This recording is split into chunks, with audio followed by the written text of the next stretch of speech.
Has anyone noticed the amount of Oni resurgence in Ninjago lately? Mistock is built a minifigure, new forearmed Oni in Fortnite, the confirmation that the Oni aren't dead. There seems to be a lot of Oni related stuff around here recently. So what if it's not a coincidence? What if the Oni will return in Ninjago Dragons Rising? And specifically their leader, the Omega. And that is a lot to unpack. I mean, it'll just be a complete shock if Omega comes back at all. I mean, Omega's cool. I think he's a cool villain, but he's been absent from Ninjago's story for so long now. Like, the last time we saw Omega and the Oni is April 2019, after Rob did Whiteface. 8 years ago! We have not seen this character in almost a decade! There is so much that Omega's return can do for LEGO Ninjago. Because the big thing that can totally undermine Season 10's beautiful, impactful, full circle ending to the series. But Omega is completely fine. Guys, he's alive. He didn't die. You don't need to show this. He's okay. Calm down. There's nothing to worry about. I promise. At first, I thought that would be like this. Another Palpatine return situation.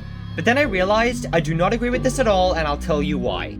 The reason resurrecting Emperor Palpatine is just a horrific idea is that the entire storyline is building up to Anakin sacrificing himself to save the day. Resurrecting Palpatine would permanently destroy the emotional impact of his story and make his death seem pointless, regardless of how the villain was handled afterwards. In Palpatine's case was absolutely horrific, though at the time Ian McDermott still totally rocked. Oh, yes. The death of the villain is the most important impact of Anakin's story. Reverse it and nothing there works anymore. Sure, they can bring him back and assassinate his entire character and run him into pieces to milk the Oni trilogy and destroy Dragon's Rising's soft reboot premise. They'll probably nerf and make a joke of his character as well. But the thing is, Omega doesn't have any character. Like, you know how people talk about the Overlord and how boring, generic, and one-dimensional he is? Well, yeah, he's not as in-depth as Thanos or Prince Zuko, but I don't feel like it's as big a problem as so many people make it out to be. But Omega is basically everything people hate about the Overlord, but worse. Like, in terms of Ninjago villains, trading Harumi and Iron Baron, this punk was such a downgrade. He's basically the Ninjago equivalent of Supreme Leader Snoke, though he's still, sadly, a better Snoke than Snoke was.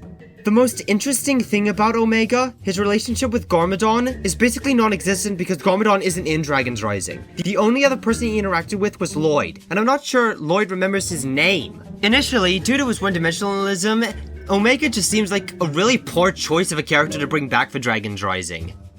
But honestly, giving a think about it, this might not actually be the case. In fact, Omega could be a really good returning character in Dragon's Rising. For example, take Terra Silver from Cobra Kai. He was initially a secondary antagonist in a sequel nobody paid attention to or cared about. But after his return in Cobra Kai, they fully fleshed him out and made him an actually cool villain. He went from this nobody everybody forgot to this awesome villain that everybody likes.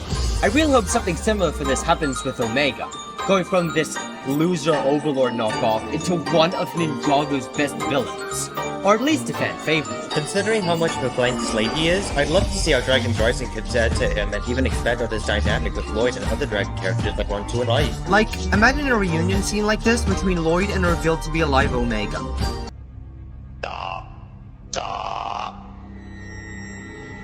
Impossible.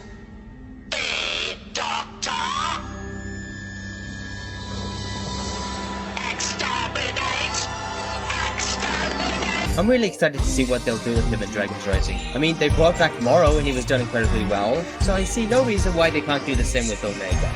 Like, if I wrote the show, I'd reveal that him in the first Ninjago match were half brothers. That seems pretty interesting. We were brothers once.